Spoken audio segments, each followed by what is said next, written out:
So, welcome everyone. I'm very happy today to have a topic about expansion again. And today, expansion is from Europe or from the rest of the world to USA, and specifically focused on growing Amazon USA business. And today, I have two great guests who know what they're talking about and they have a great experience on Amazon USA. So, Corey, could you start maybe with who you are?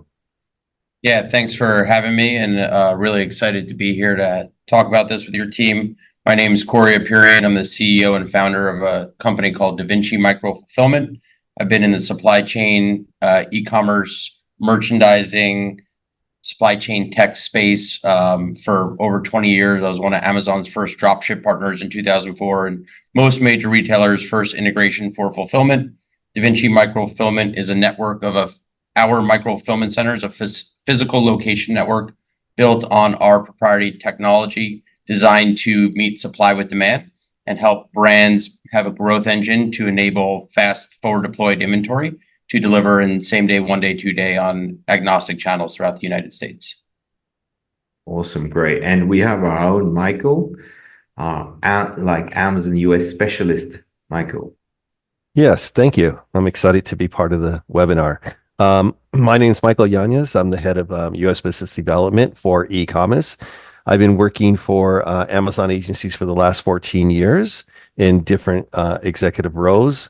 And then prior to that, I helped European companies sell into the retail channel in North America.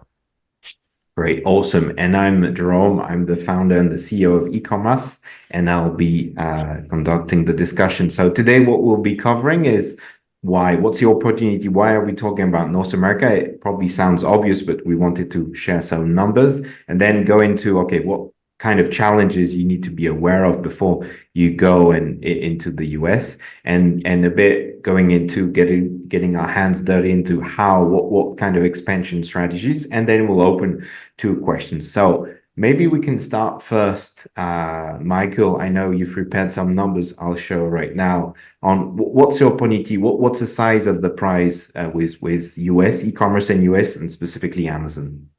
Yeah, and that's why we're here. And this is extremely exciting because of the size of the marketplace, how large and how dominant Amazon is in North America. And for those who cannot see the slide, I'm going to be starting from left to right.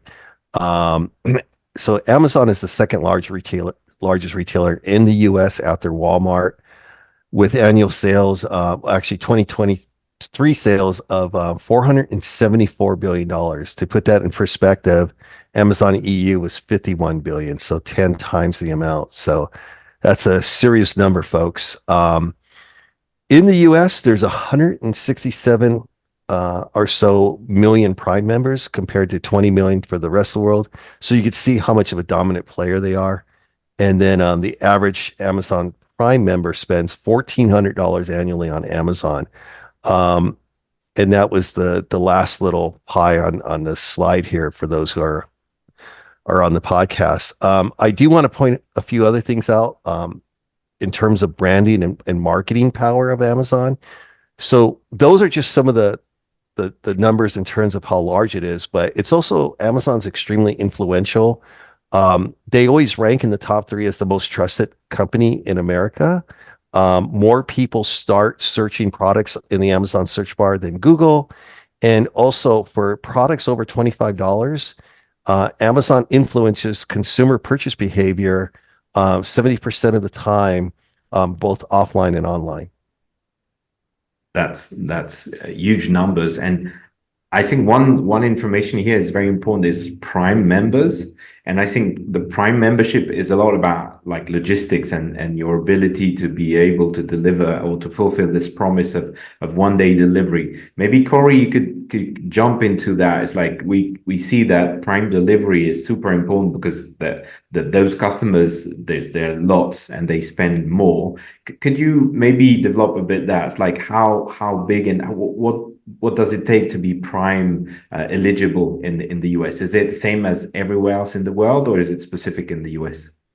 Yeah, I mean, staggering numbers for sure, and Prime is a really big deal. The customer experience is everything to Amazon. For those that know Amazon, have operated on Amazon anywhere in the world, the customer experience is everything.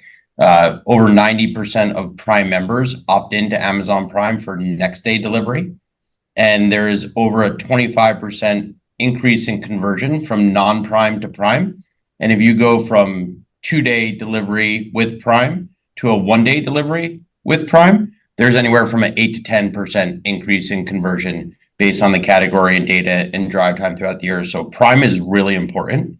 How do you get Prime? You can be inside Amazon's FCs and be an FBA fulfilled by Amazon. You could also work through a logistics partner like DaVinci with a physical location network that could reach the US in 1 to 2 days and ultimately have what's called seller fulfilled Prime. You need to hit various metrics in order to get approved for seller fulfilled Prime in a non-Prime fulfilled by merchant opportunity first, meaning that you have to have inventory in the US that you are shipping direct to the consumer and hit certain criteria in terms of carrier valid tracking rates and on-time deliveries and a late order percentage under 4% for 90 days in order to be eligible for seller fulfilled Prime. But having Prime as part of your strategy to fulfill is critical. It's table stakes. What item you put into Prime, into Amazon's physical location network, into a third-party fulfillment or your own network, and non-Prime fulfilled by merchant, that's where I think a lot of the fun is right now in trying to understand from a unit economic, a demographic, a drive time perspective, and certainly a service level, which all revolves again around that customer experience and your own profitability to build that flywheel that we know Amazon's so good at really managing and driving. And one thing we were talking about when we were preparing is one of the differences specifically to Europe is that Europe, we have a lot of countries, right? And US is one country. And I think the big difference is on that seller fulfilled Prime. So that promise to be able to deliver within the 1 or 2 days delivery window, which in Europe is very difficult to, if you're based in Holland and you want to deliver in the south of Spain, you have to go through so many borders that it's very complicated. In the US, it's a bit simpler, right? Because it's a one country zone, right?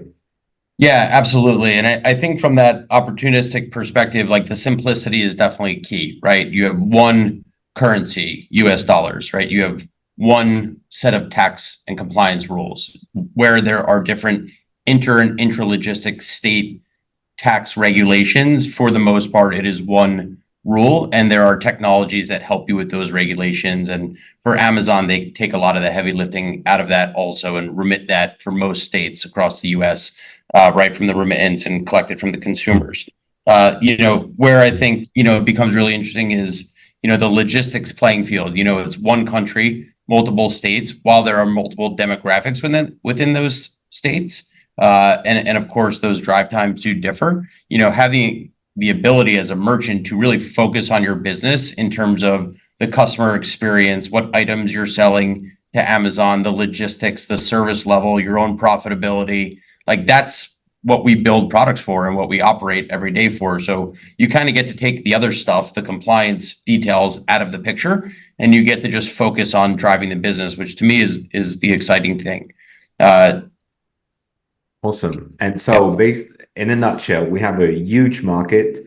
We have very focused Prime members. I would say very sticky Prime members you can take advantage of. You've got a good logistics play field in the sense that you can really have warehouses everywhere and be able to fulfill this logistics promise. Now, this all looks, awesome, but we all know that in business, not everything goes perfectly right? So if we jump into a bit the challenges part, and specifically on logistics, we've seen that there's a big opportunity, right? But there's still a lot of challenges on the logistics point of view. So Corey, could you drive us a bit through those challenges from a logistic point of view? Yeah, so going back to what I was saying earlier in the modes that you can sell Amazon in the Seller Central space. There's also Vendor Central, of course, and unless you're a really large brand and you get an invitation to Amazon Vendor Central, you're likely going to start in Seller Central today. And there are some good reasons why you would want to do that anyways if you're just entering North America. ultimately in Seller Central, you have fulfilled by Amazon, FBA, you have fulfilled by merchant, FBM, and you have seller fulfilled prime, SFP. You may hear those acronyms throughout today and just out in the industry. So just from a definition perspective, for FBA, you used to be able to just drop a container into the West Coast of Amazon and let them handle everything, and that would be okay. Amazon has changed a lot of their fulfillment strategy as they've been growing, and this is one of the reasons that they've reported some of their highest numbers of profitability by moving to a regional fulfillment model. So they're looking at selection and inventory control, and they want their best-selling items in stock closer to the customer so they can lower their total cost of fulfillment and increase their repeat purchases and customer experience and conversion rates. And this is something that they've proven now for many, many years, and even in the past 2 years, there's a lot of data behind this. And ultimately, they're going to ask the brand and the merchant to do the heavy lifting. So it is important that a brand knows eyes wide open what their category and item type will cost them by being inside of Amazon's network. And it's not enough just to know the Amazon fees. You also need to be very aware of how items are packaged when they land into Amazon, how they need to be labeled. Do you have too much or too little inventory? Inventory placement fees are getting really expensive, which means you're telling Amazon how few or many FCs to put the product in, but there's a cost to that. So you need to go into it with an agile strategy where you can ship direct to FC and direct to consumer. Now, when you're talking about direct to consumer, you have fulfilled by merchant and SFP. In order to get and maintain a seller fulfilled prime badge, on the outside, it's easy to say, hey, this is great. I'm just going to put everything on prime. It doesn't really work like that. And you need to convert at a certain rate at both next day and 2-day deliveries across the US from a glance view perspective, meaning that consumers who see a next day availability are actually purchasing that item.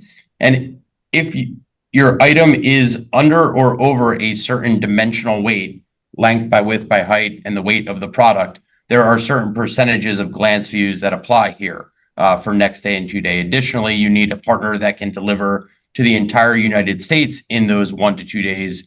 And you also need to be operating on a 6 or 7 day window, which there's only 4 carriers that Amazon allows in this program from a delivery perspective: Post Office, UPS, FedEx, and OnTrack.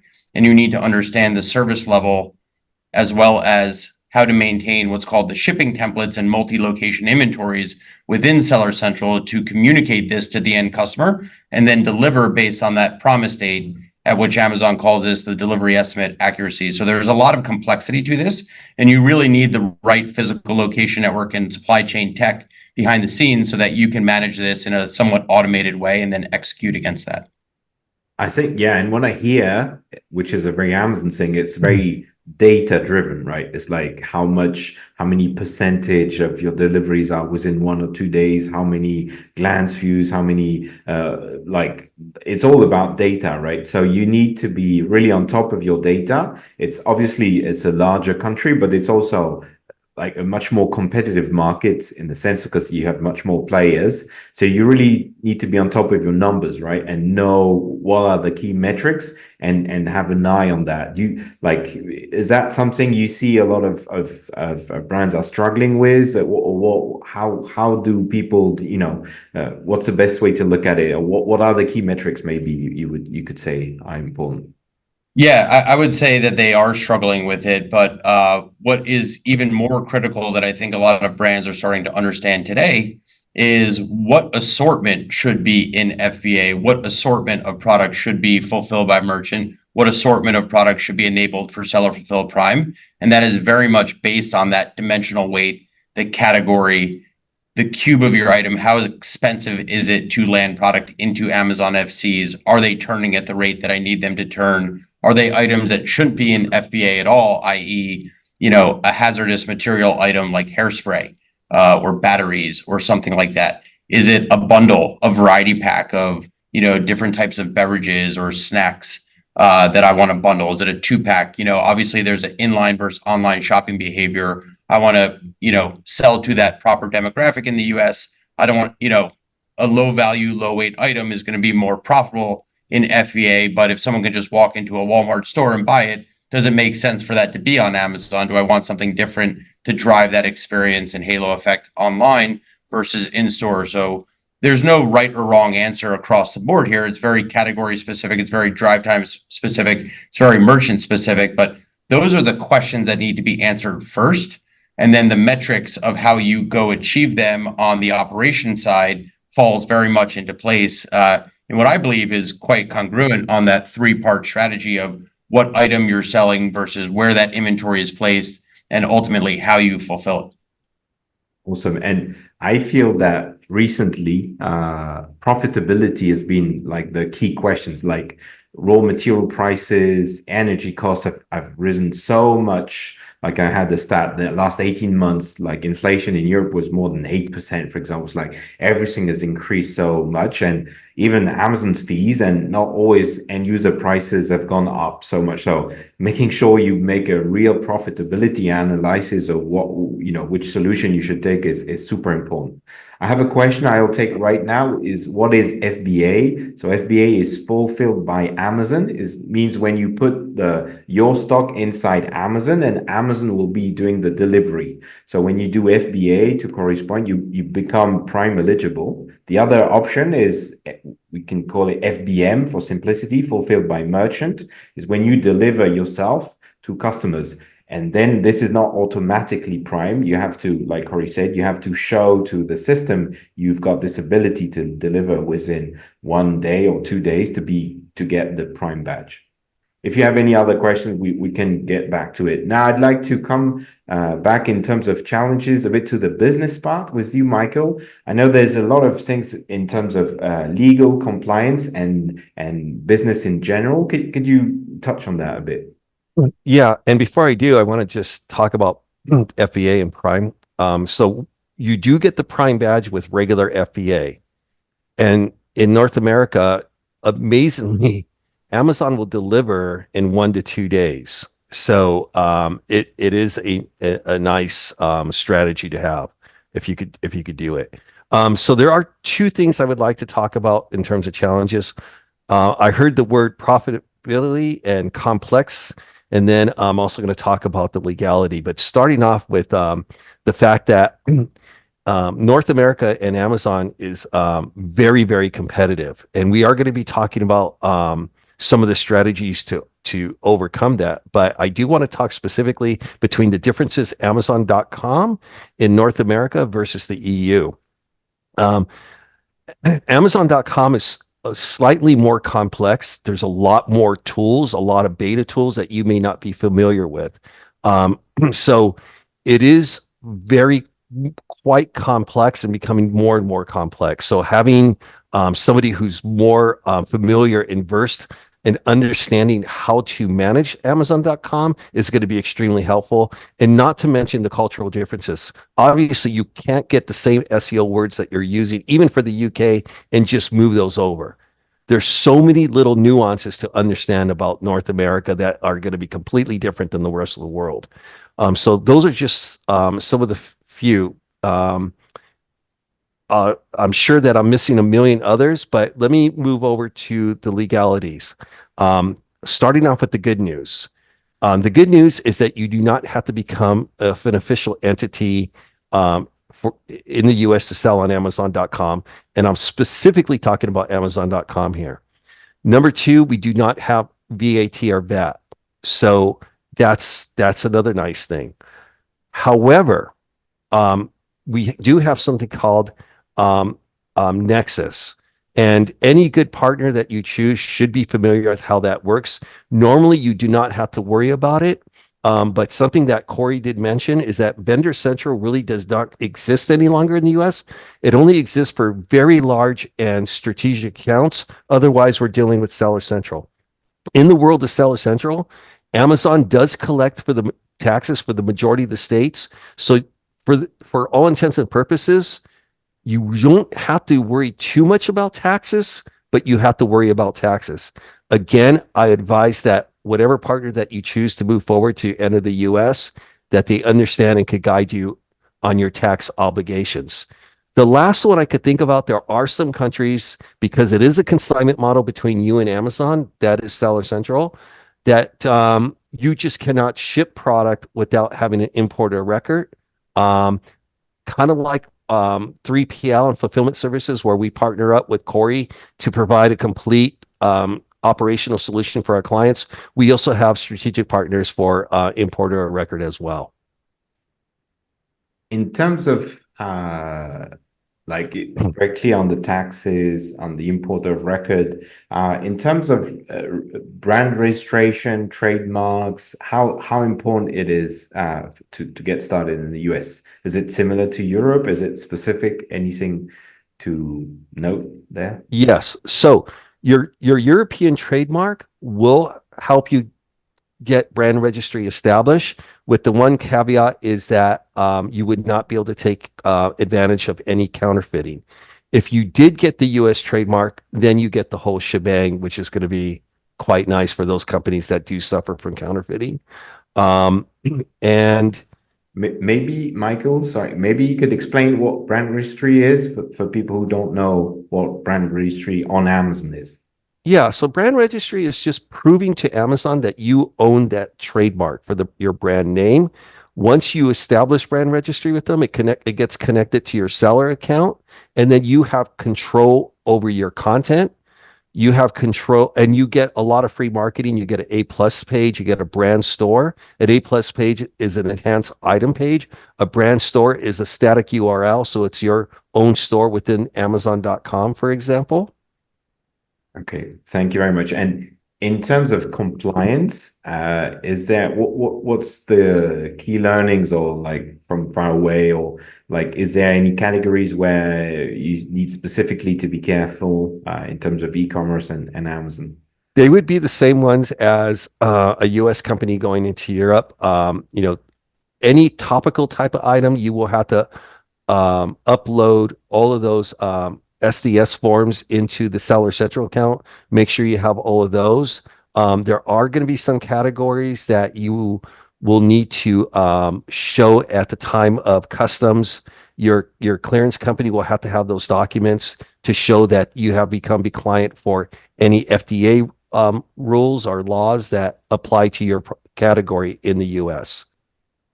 There's a question which links to what we were saying about brand registry, which is would you need a trade mark registered in the US to take advantage? So maybe you can come back to what's Yes. the difference here. So the difference is the following. You could use your whatever country trademark that you currently have to establish brand registry in the US. The only difference is that if it's not a US trademark, is that you cannot ask Amazon to remove a third-party seller that's selling a counterfeit product that you have proven to Amazon that it is counterfeit. However, with full brand registry, let's say you got the trademark for the US, if there is a counterfeit product that you could prove to Amazon, they will remove that seller. But they still recognize. So if you've got a trademark anywhere in the world, they agree, or they recognize that Yeah, the brand and is it's still yours. yep. But And it's so important. So let's say, for example, you have a distributor in North America currently, and some of their sellers are selling your product and the item page looks terrible. Well, most likely, if they're using the same UPC or G10 number, you have to use that ASIN for your catalog. And with brand registry, you will have at that point told Amazon you are the brand owner. Amazon says, yep, now you have content control over that ASIN. So now your team could change the content, optimize for SEO, make it look a lot more pleasing, and so on. That's important, right? Having people finding your product, having people look at the content, videos, and everything. So that's going to be important. Almost equally important is all the extra marketing elements, the enhanced content, the brand store, sponsored video ads, and the list goes on. All of that. And by the way, most of it is all free marketing that Michael you has get with. already jumped into a bit of the how strategies, but that right, exactly, like overcoming the challenges. And I think maybe you can run on that, which is, okay, how do you address, like, what's the best strategies to get started for a brand and to address that vast market? Yeah. So Um, I need to address that by just letting you know that similar to the how would be the challenge that North America is extremely competitive. So having every tool at your disposal, some of them I talked about is having an agency or someone who really understands Seller Central for North America and all of those strategies, but having the right type of enriched content will be critical. Videos increase conversion by 17%, for example. Um, and even though Amazon is this incredible sales and branding platform in the US, where it's so influential in telling people, helping them make a buying decision, you still need a full 360 marketing plan to enter the US. You're getting everything that you're doing in your country, probably like social media, Google, and other types of marketing. You will need to do that in North America as well. So the how is be prepared, have the budget, and then understanding exactly who you're going out there. Who is your customer? How big is the pie? What is your ad spend budget going to need to be? Are you going to be competitive with your price points? Um, Make sure that you have the audit, the analysts before you enter this market. So that way, your team is going to be completely prepared on the price points, which ASINs to set up, which ones are going to be FBA, which ones are going to be drop ship, what's going to be your advertising spend for your category. So I hear here, and I think it's a great insight, is be prepared. And like any business expansion should come with a business plan, right? And it's a big, there's a big pie. You can take a part of that pie, but you need to get prepared, and understanding like how much you can sell it for, how much profits you're going to make is critical, right? Because you need money to invest in advertising and probably building the brand and all the like marketing efforts, which in such a competitive market are very important. Now Yeah, I'd like and to switch a bit on the logistics side and a bit into the house, and maybe looking at it from a like a success story and a challenging story, let's say. Corey, maybe you can share a bit about, you know, best practices from those examples of what you recommend to do and you've seen not going well and you don't recommend to do. Yeah, absolutely. And I will just say that I agree very much with Michael was talking about on going in eyes wide open. From a logistics total cost of your operation, you're likely going to want to budget in for a fairly high number. 20 to 30% of your total percent of revenue should be allocated to operations. There are ways to dramatically optimize that with inbound and outbound freight down to 10%, which is really, really low, right? But you're not going to start there. So I would go in and be very conservative on how you do that. I've seen many sellers also in Europe and globally open up a Shopify store or a BigCommerce store, and then they start to understand what the US demand is. While that, cost per unit might be a little bit high of shipping from Europe or anywhere in the world into the US, you start to understand the demographic and you start to understand the buying behavior and the sellability of your items. And then once you can come into the United States, if you're in additional locations closer to the customer, because it's very expensive to ship from one location everywhere. It's also very expensive to guarantee 1 to 2 day delivery. You have to air freight certain items out to the end consumer, and that's triple, quadruple, 5x cost in many, many cases. So that's the concept of micro fulfillment. That's the concept of Amazon's regional fulfillment model, so on and so forth, right? You could see every retailer in the US doing this and getting inventory closer to the end customer. And the reason is because it's going to not only increase conversion, but it's going to lower the total cost of fulfillment. And what we have seen at DaVinci is our partners, as they start adding multiple locations, can grow 100%, 300%, up to 900%. We've seen year over year in certain categories. As they expand its selection, they expand the network optimization, and they do it in a very precise way. We've helped them with that, and we work closely with e-Comas and other agency partners in order to work with their portfolio of brands to be very specific about those strategies. Because when you can interoperate that merchandising strategy and convert, and you tie that conversion to the customer experience, that's how you build the flywheel and you keep growing and growing and growing. But you have to understand who you're selling to. And then once you know who you're selling to, you can start optimizing the logistics behind it. Awesome. And do you have, so that's a bit the do's and like I understand that getting closer to your customer is basically what Amazon has done and very efficiently throughout the world. And that's a great way of being successful.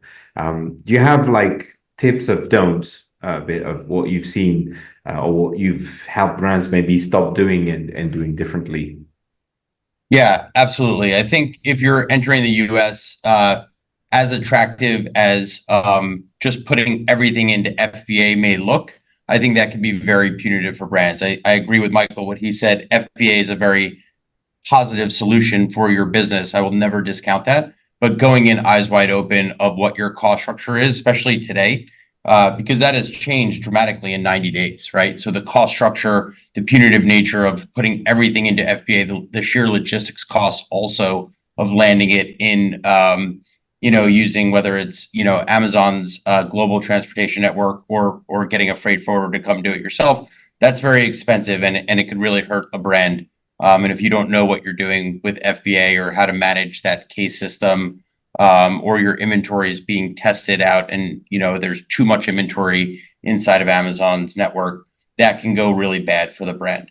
I think also not understanding the different carriers when you're selling in a drop ship model direct to consumer, and not understanding the dimensional weight of your product because UPS and FedEx and post office are going to charge to that.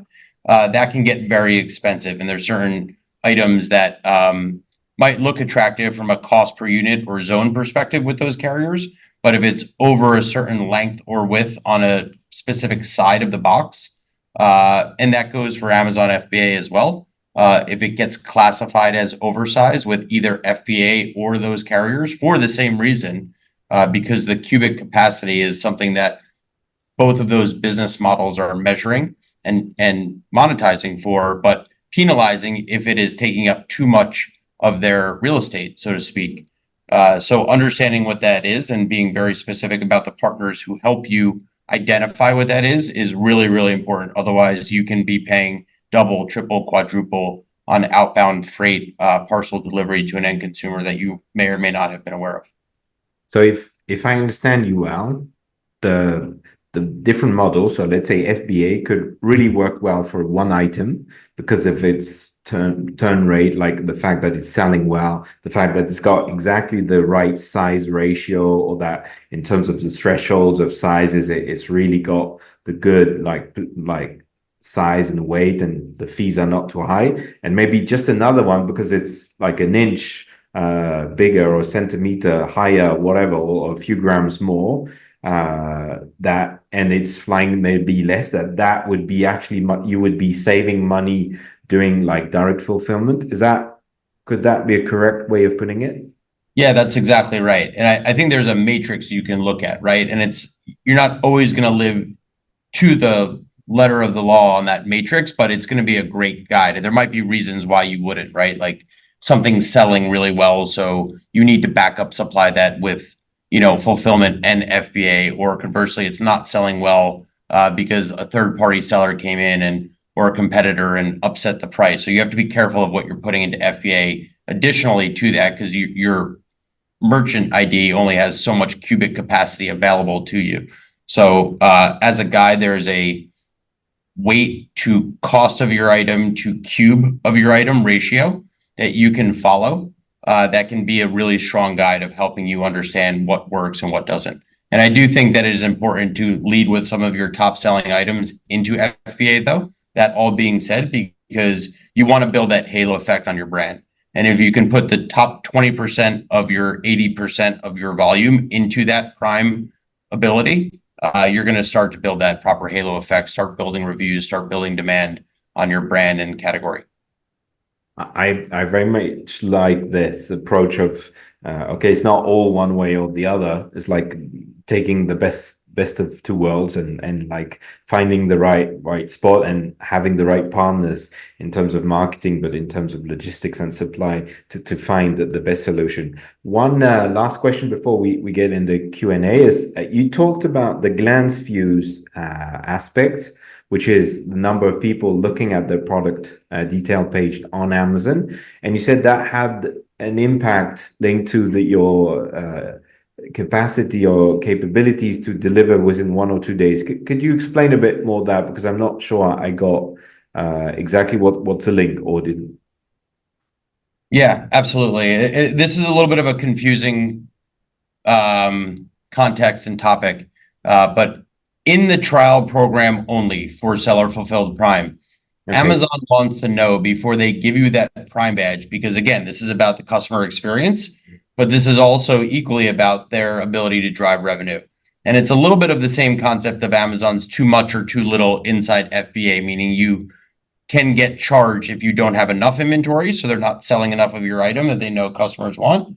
Or conversely, you have too much inventory in there and you're using their real estate with products that are not moving, that they're not able to monetize and sell and deliver to the end consumer. So if you think about this from a Seller Fulfilled Prime context, where they are trusting the merchant to ship to their end consumer with the same level of quality that their own buildings will manage, basically what they are measuring before they give that Prime badge in a 30-day trial is the percentage of consumers that see a next day delivery and the percentage of consumers that see a 2-day delivery based on how you define it in Amazon's system. And what that means is when you do this with Amazon, there's something called SSA, which is their automated shipping settings, or shipment settings automation, to be very specific about SSA. And that gets enabled by what's called multi-location inventory. So if you want to deliver in 1-2 days, you really need to have inventory in multiple locations across the US. So when you tell Amazon's system that a building in New Jersey is going to be shipping from 8 to 5 p.m., 8 a.m. to 5 p.m., that next day conversion for tomorrow, because that zone, according to the carriers that you're telling Amazon is delivering, will be a 1-day delivery from the New Jersey location based on the map of those carriers on the outbound side. So there's a radii around the New Jersey location that's based on a table set behind the scenes in Seller Central that is showing the promise date to the consumer for next day. So during that time frame, the percentage of consumers that convert for that next day shipment are graded. And that grade is based on the dimensional weight of your item. So if you're the standard size, the smallest item type that's out there, ultimately you have to convert 30% of consumers for next day. And then there's a similar conversion for 2-day. It's much greater. So for 2-day conversion, it's like something like 99% conversion for 2-day shipping, meaning that percentage of consumers for 2-day shipping opts into that and buys your product based on the amount of orders that you're offering in that Prime trial. So again, you're not putting every item in a Prime Seller Fulfilled Prime setting. That's not logical to do. But your top items that can't be in FBA or are not profitable to be in FBA would qualify for that. And if they're available in stock across a physical location network that can deliver in 1 to 2 days, then basically that inventory feed up to Amazon will show that promise date to the end consumer based on those SSA settings. The shipment settings automation will show that 1 to 2 day availability to the end consumer, and the end consumer has to go convert against that. And if you can do those things, ultimately Amazon will check that box and say, okay, you're somebody we want in this program. And then you can turn that Prime badge on and off as you go throughout the balance of the business. Yeah. So in my words, basically you have to fulfill, you were saying 90% or 30%. When you get those numbers, you get the Seller Fulfilled Prime badge on your listings, right? You have to achieve those numbers to get the Seller Fulfilled Prime badge, correct? Yeah, just to be clear, during the trial period, you actually don't get the Prime flag. What it does is it shows the promise date to the end consumer. So the conversion is very comparable, but it doesn't have the actual Prime flag until you pass the trial. And you get the Prime flag when you know that you can deliver in 1 to 2 days. You know you can ship 6 days a week. You know that the tracking numbers are valid, meaning that the carrier physically has the product when you said they would have the product. And then ultimately that you had the glance views for 1 to 2 days that converted in those percentages. And then when you get the badge, that glance view component doesn't apply anymore. You pass that. Now all you have to do is the rest of the stuff. Yeah, and to be clear, it's very important to be Prime eligible, because on the app, at least, you can select only Prime eligible products, and it removes from the page for users all the non-Prime eligible. So like you lose anyone enabling this feature on his app, is you've lost him basically. So it's very important to if you're at least starting in the business or on Amazon, to get that badge. That's why having some in FBA where you're 100% sure to be Prime eligible if you have stock is important. Okay, so now let's get into Q&A. Thank you very much. We saw, okay, size of the prize, like all the challenges you have to overcome, and how you can overcome it. So let's get like anyone wanting to put a question in the Q&A section, you can get started. I have one to get us kicked off. It's about, we said we need to, or Michael, you were talking about the fact of making an audit and understanding the market size and maybe the size of the price for your own category and your products. How would you recommend to do that? Are there tools in the markets, and what's the best approach? Obviously, talking to e-commerce is a great idea, but maybe there's people who want to have a look before even talking to us. What's the best way? Yeah, I think talking to e-commerce is a really good idea, because there are tools like Helium 10, but not only do you have to subscribe to the tools, it doesn't mean you understand how to use it. I mean, I've been doing this for a long time, and I still will go to our team, right? And then how to extract that data properly, and then put it in a way that you could really truly understand it. Unfortunately, this is a challenge, and it's not easy. Having a partner would probably be the right way to go. I see where you're going. I couldn't agree more. I have another question, which I think is very interesting here. Is like, can we use the ASINs from the EU and say, do you get the benefits of the reviews from those ASINs in the US and sort of the history and all of that? How does that work? Yeah, absolutely. And this is why, going back to brand registry, why it might be important in this situation, but not every time. You could use your current ASINs and put them in your US catalog, and voila, you have the history and you have the reviews. But of course, the content will probably need to be revamped for the US. Okay, so, and how does the review work? Is it automatic that they appear in the US? It's a tricky question, because I think the answer is not clear. It is not clear, right? Because sometimes it does and sometimes it doesn't. But the rule of thumb is that usually it will. Yes. Especially if there's not too many reviews it's starting, it will show, at least in Europe, it does that. It shows you reviews from the UK or from Italy if you're in France and so on. It does sometimes show reviews from the US, but it's not, there's no rule to it. You don't know when it appears and when it doesn't appear. It's one of those things. On Amazon, maybe they have data which shows when they shouldn't. Anyways, I have a follow-up question on that, which I think is very interesting, is that if you've got a seller account in Europe, does it make sense to extend the seller account to have another or a seller account linked to the US seller account, or should you start a completely new seller account? You want to start a completely new Like, seller account for multiple reasons. First and foremost, it is a different environment with different features and tools. Secondly, is that you want to keep it separate, because everyone knows Amazon. If you make one little mistake here, it won't affect the other one. So that's the reason why you would want to have your own seller account. Okay, A separate, I'm sorry, a new one. Separate account, because the risk of having your account suspended and having a very nice email from the seller performance team is something you don't want to go through. That's a great question. I have another question here about returns. Like, how would you recommend handling returns in the US? Maybe that's more of a Corey question. Yeah, it's a great question. Global $1 trillion return market right now. 25% of those are based on damages for delivery. So getting your inventory closer to the customer actually removes a large portion of that. Having the right packaging engineered for your items removes a lot of that. Building items in ships in own container, what Amazon calls SIPP, ships in own packaging. Right now, ships and product packaging. Those are really important things to do to get prepared for the US to mitigate that.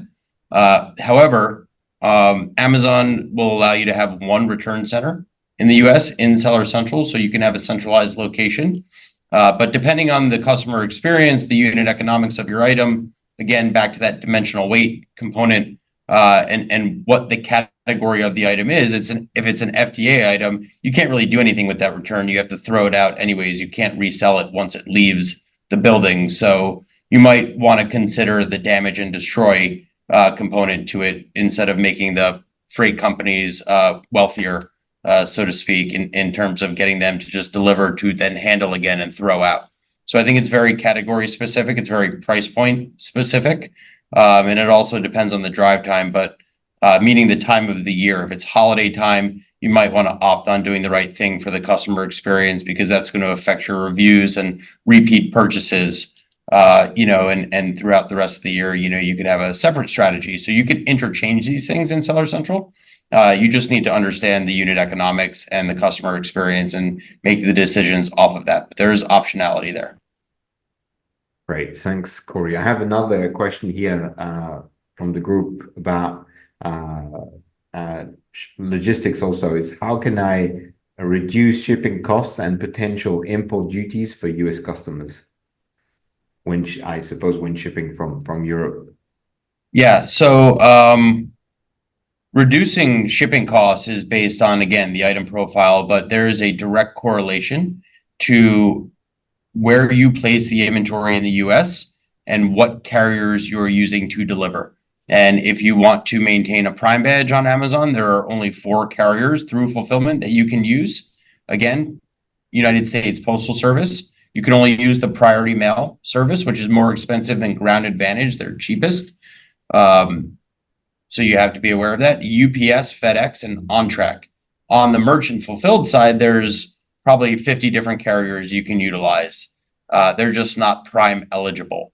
So that makes a difference. And understanding where your inventory is placed and how those carriers can reach the end consumer are critical. That is table stakes. So understanding the partners that you pick or having your own capabilities to do that is a really, really good thing.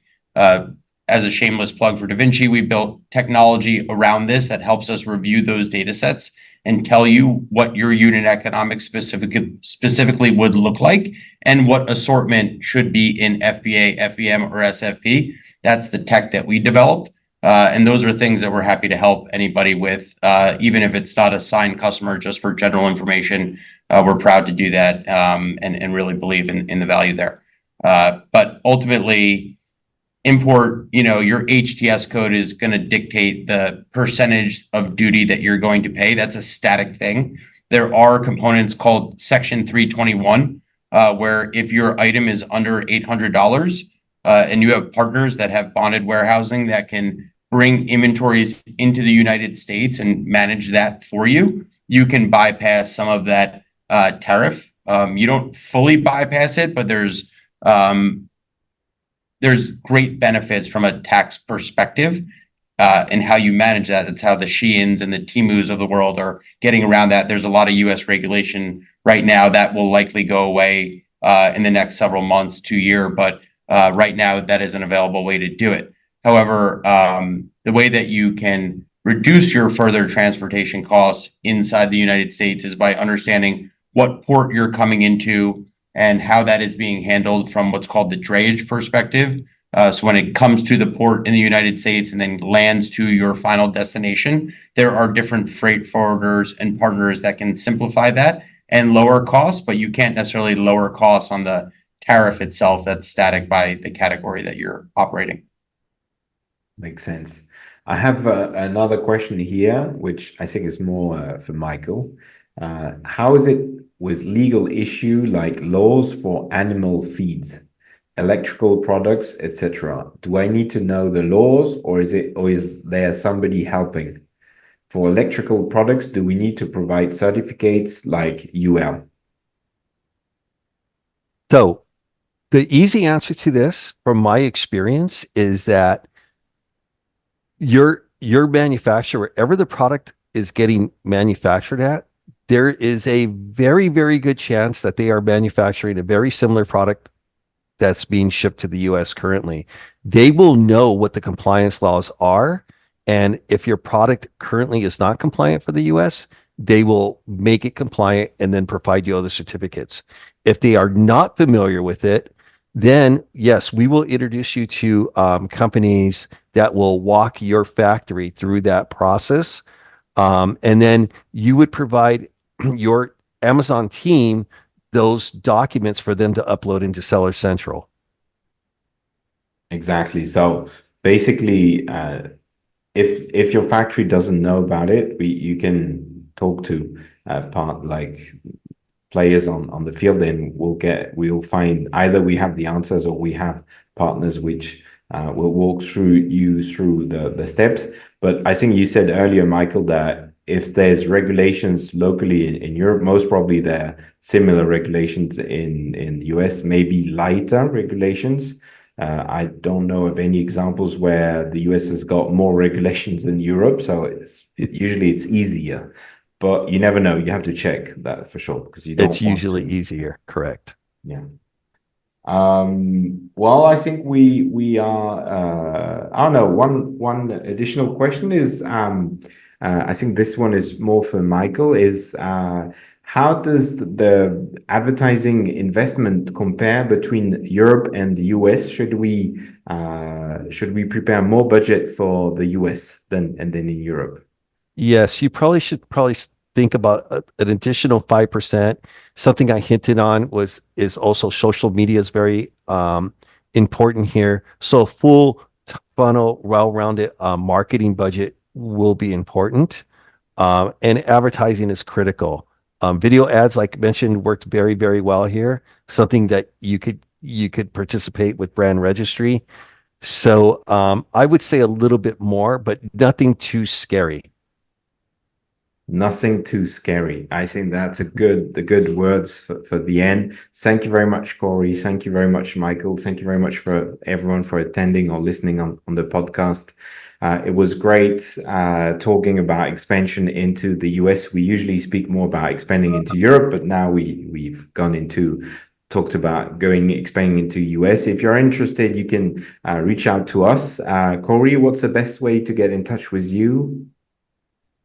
LinkedIn, or feel free to email me, Corey, COREYA, at DaVinci MFC, Mary Frank Charlie, or microfulfillmentcenter.com. Awesome. We'll put the details on the email. Michael, what's the best way to contact with you? Yeah, LinkedIn as well, but my email is m.yanez, that's YANEZ, at e-Comas.com, and that's spelled E-COMAS. Great. Awesome. We'll put all of that in the follow-up email. Thank you very much. Have a great day, evening, afternoon, wherever you are in the world. Thank you, guys. Thank Talk to you. you Thank soon. you.